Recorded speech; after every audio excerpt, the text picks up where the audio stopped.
అవి ఇవి ఎక్కువగా పెంచుకుంటూ పోవడం మటుకు. సార్ మరొక అంశానికి వెళ్తే జగన్ సత్తిపల్లి టూర్ వారు పోలీసు ఆంక్షలు పెడుతున్నారు అని చెప్పి అంబటి రాంబాబు గారు మాట్లాడడం, కావాలని చెప్పి జగన్ టూర్ను అడ్డుకుంటున్నారు అని. అది నిజమే. ఇప్పుడు రెంటపాళ్ళ అనే ఆ పల్నాడు దగ్గర నాగమల్లేశ్వరరావు అనే అతను చనిపోయాడు, ఆత్మహత్య, పోలీసుల వేధింపుల వల్ల అతను ఆత్మహత్య చేసుకున్నాడని వైసీపీ వాళ్ళు ఆరోపణ విమర్శ చేశారు. అప్పుడు అయింది. ఇప్పుడు ఆయన్ను పరామర్శించడానికి, ఓదార్చడానికి, ఆయన కుటుంబాన్ని ఓదార్చడానికి ఆయన జగన్ వెళ్తారు అని వాళ్ళు చాలా రోజులుగా చెప్తున్నారు. అయితే నిన్న మొన్నటి నుంచి మొన్న పొదిలేప్పుడు మనం చూసామో అది ఒక పెద్ద వార్ అయింది. వాస్తవంగా మనం అప్పుడు దాని మీద తీవ్రంగా కూడా మనం మాట్లాడాము. పొగాకు రైతులు వెళ్తారు, దాని మీద అంత చేయడం ఎంత. కానీ ఇప్పటికి వచ్చేసరికి ముందుగానే ఒక తీవ్రమైన రంగం టెన్షన్ స్పాట్గా తయారైంది. ఆ పోలీస్ ఎస్పీ ఆయన శ్రీనివాసరావు గారు అని ఆయన ఉదయం కూడా మాట్లాడుతున్నారు. మాకు ఇలా అడిగారు, మేము మాజీ ముఖ్యమంత్రి ఇట్లా రావడానికి మాకేం అభ్యంతరం లేదు, కానీ ఆయనతో పాటు ఒక 3-4 కాన్వాయ్ కార్లు, ఒక 100 మంది మనుషులను మేము అనుమతిస్తాము. కానీ మాకు వాళ్ళు ఇచ్చినటువంటి లేఖలో మటుకు పెద్ద హ్యూజ్ క్రౌడ్ వస్తుంది, అంటే వేల సంఖ్యలో వస్తారని చెప్తున్నారు. 30,000 మందో 10,000 నుంచి 30,000 అని. మరి అన్ని వేల మంది వస్తే దానికి సంబంధించి క్రౌడ్ మేనేజ్మెంట్కి ఏం చర్యలు తీసుకున్నారు, ఏమేమి జాగ్రత్తలు ఉన్నాయి, ఈ ప్రశ్నలన్నీ మా దగ్గర ఉన్నాయి. కాబట్టి 100 మంది 3-4 వాహనాలు దీని వరకు మా అనుమతి ఉంది తప్ప అంతకుమించి భారీ సమీకరణ జరిగితే మటుకు దానికి సంబంధించి మా దగ్గర ఏర్పాట్లు లేవు అని ఆయన చెప్తున్నారు. అంటే ఆయన జాగ్రత్తగా చెప్తున్నారు.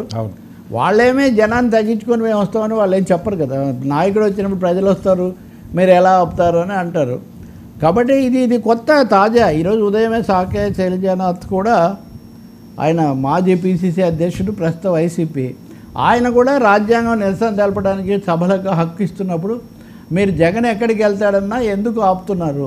సో వాళ్ళ ఏంటంటే పొదిలికి విపరీతంగా జనం వచ్చారు. జగన్ వస్తే జనం వస్తారు, జనం వస్తే మీ ప్రభుత్వానికి అది మింగుడు పడడం లేదు, రాజకీయ వాతావరణం మారిపోతుందని మీరు అడ్డుకుంటున్నారు అని. ఇది కాకుండా మూడో కోణం ఏంటంటే తెలుగుదేశం నాయకులు అసలు ఆయన చనిపోయింది పోలీసు లెవెల్ కాదు, అసలు అతను రౌడీ షీటర్ అది ఇది. ఇంకా మీరు సమస్య ఏదైనది అనవసరం. ఏ అంశమైనా సరే ఈ రెండు పార్టీల మధ్య రాజకీయ యుద్ధం, మీడియా యుద్ధం, పరస్పర ఆరోపణల యుద్ధం తప్ప ఇంకోటి జరిగే వాతావరణం ఉన్నట్టుగా లేదు. నా ఉద్దేశం ప్రభుత్వము, పోలీసులు కూడా తగు విధంగా దాన్ని జరపడానికి అవకాశం ఇవ్వడం మంచిది. మరోవైపు జగన్మోహన్ రెడ్డి గారు చంద్రబాబు నాయుడు గారు వార్నింగ్ ఇవ్వడం ఏమని నిన్న ఆయన వార్నింగ్ ఇస్తున్నారు కదా, ఏదో తేల్చేస్తానంటున్నారు, చూసేస్తానంటున్నారు, ఏం చేస్తారు ఇక్కడ ఉన్నది సిబిఎన్ అని. ఆ బయట ఉంటే చూడండి అమ్మా, పీసీఆర్ బయట తీస్తారు. ఓకే, నేను సిబిఎన్ని ఎవడెవడో ఏదేదో చేస్తే ఊరుకోవడానికి ఇష్టం వచ్చినట్లుగా రౌడీజాలు కానీ బెదిరింపులు కానీ. సార్ అది నేను కూడా అది నేను విన్నాను. జగన్ ఏదో అన్నారు అంటే చంద్రబాబు అన్నది నేను విన్నాను. నేను అసలు వాళ్ళనే ఎదుర్కొన్నాను, తీవ్రవాదులతోనే ఇదయ్యానని. అదే కదా నేను చెప్పేది.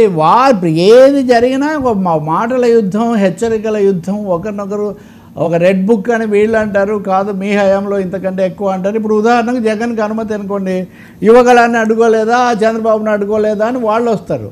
సో ఇలా ఈ అడ్డుకోవడంలో, తిట్టుకోవడంలో, ఇంకా పోట్లాడుకోవడంలో పోటీ పడుతున్నారు. చంద్రబాబు ఆ మాట్లాడిన మాట నిజమే.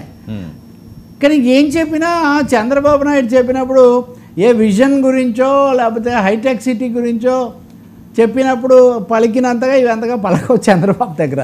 ఆయన మధ్య 1-2 సార్లు హెచ్చరికలు చేస్తున్నారు. ఆయన ఇవన్నీ ఏమీ లేకుండా రాజకీయం 4 సార్లు ముఖ్యమంత్రి. విశాఖపట్నంలో మాట్లాడారు. అవునండి, విశాఖపట్నంలో మాట్లాడారు. నిజానికి విశాఖపట్నానికి ఎందుకు వెళ్ళారు సార్ మీరు? యోగా గురించి వెళ్ళారు సార్. యోగా అనేది ఈ దేశానికి కొత్తదైనట్టు అసలు అంత ఫోకస్సు, అంతమంది శాసనసభ్యులు విశాఖ ఉక్కును కాపాడడానికి ఇందులో ఒక 10వ వంతు చూపించుంటే ప్రజలు ఎంతో సంతోషించుండేవాళ్ళు. ఈ యోగా హడావుడి మోడీని మెప్పించడానికి తప్ప రాష్ట్రానికి కానీ దేశానికి కానీ దీనివల్ల కలిగే ఉపయోగం ఏం లేదు. యోగా ఇప్పుడేంటి సార్, పతంజలి కాలం నుంచి యోగ శాస్త్రం ఈ దేశంలో ఉంది. ఇంకా ఎవరికైనా డౌట్ ఉంటే బాబా రామ్దేవ్ లాంటి వాళ్ళు అటు ఇటు తిప్పి ఇవన్నీ చూపించారు. మోడీ గారికి ఆయనకు పెద్ద దోస్తు. ఇంతకు ఆ సభలో ఇదే కాకుండా యోగా ఎలా జయప్రదం చేయాలి, ఎక్కువ మంది ఎలా పాల్గొనాలి, ఎన్ని క్యాంపులు పెట్టాలి, ఏదో కనీసం ఆ బండారు సత్యనారాయణ ఒక ఆయన కొన్ని సూచనలు చేస్తున్నాడు. ఆయన ఏం చేశారు తెలుసా? అసలు సూచన నిజంగా క్షేత్రస్థాయి వాస్తవాలకు పైపైన ఆయన ఏమన్నా అంటే, సార్ స్కూళ్ళల్లో ఫిజికల్ ఎక్సర్సైజ్ డ్రిల్ పీరియడ్ తీసేశారు సార్. ప్రైవేట్ స్కూళ్ళల్లో అసలు ఆ ఊచే ఎత్తడం లేదు సార్. అసలు ఆరోగ్యం, మనం యోగా గురించి క్లాసులు పెట్టడం కంటే పిల్లలకు రోజువారీగా ఫిజికల్ ఎడ్యుకేషన్, కసరత్తులు, వ్యాయామం చేయించాలని నిజంగా జరగాల్సింది. మీరు ప్లే గ్రౌండ్లు తీసేస్తారు, మీరు ఇంకొకటి చేసేస్తారు, యోగా యోగా. అక్కడ ఈ హెచ్చరిక చేశాడు. నేను పెద్ద పెద్ద వాళ్ళని ఎదుర్కొన్నాను. ఎదుర్కోండి సార్, తప్పకుండా మీరు ఎదుర్కోండి. ఎవరు అసాంఘిక శక్తులు ఎవరున్నా చేయండి. విశాఖలోనే చాలా కేసులు వచ్చాయి ఇంతవరకు. మళ్ళీ ఏడాది గవర్నమెంట్ అయిపోయింది, ఏవి అవి కొలికి రాలేదు.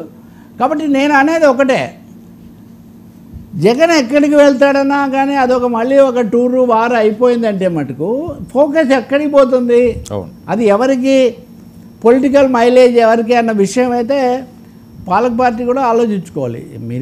మీరు చంద్రబాబు హెచ్చరిక గురించి చెప్తున్నారు. ఇప్పుడు అసలైనటువంటి చక్రధారిగా ఉన్నటువంటి లోకేష్ మొన్న అమరావతిలో ఎవరిని ఒక్కరిని కూడా వదిలిపెట్టేది లేదు, ఎవరైనా తప్పించుకుందాం అనుకుంటున్నారేమో అని కూడా ఆయన హెచ్చరికలు చేస్తున్నాడు. కాబట్టి ఇది ఒక విధంగా సవాళ్ళు ప్రతి సవాళ్లతో యుద్ధం, పరస్పర యుద్ధాలతో, ప్రతిజ్ఞలతో ఇది నడుస్తూ ఉంది. సత్తెనపల్లికి కూడా మళ్ళీ మరో పొదిలి కాకూడదు. సత్తెనపల్లిని మరో పొదిలి కానివ్వకపోవడం అన్నది మంచిది. విఘ్నతగా ఇరు పక్షాలు ఎలా చేస్తాయనేది ఒకటి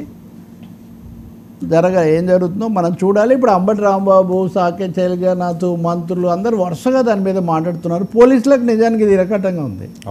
అనుమతి ఇవ్వడం ఇవ్వకపోవటం ఒక రియలిస్టిక్ బ్యాలెన్స్డ్ అప్రోచ్తో పూర్తి చేయాలి.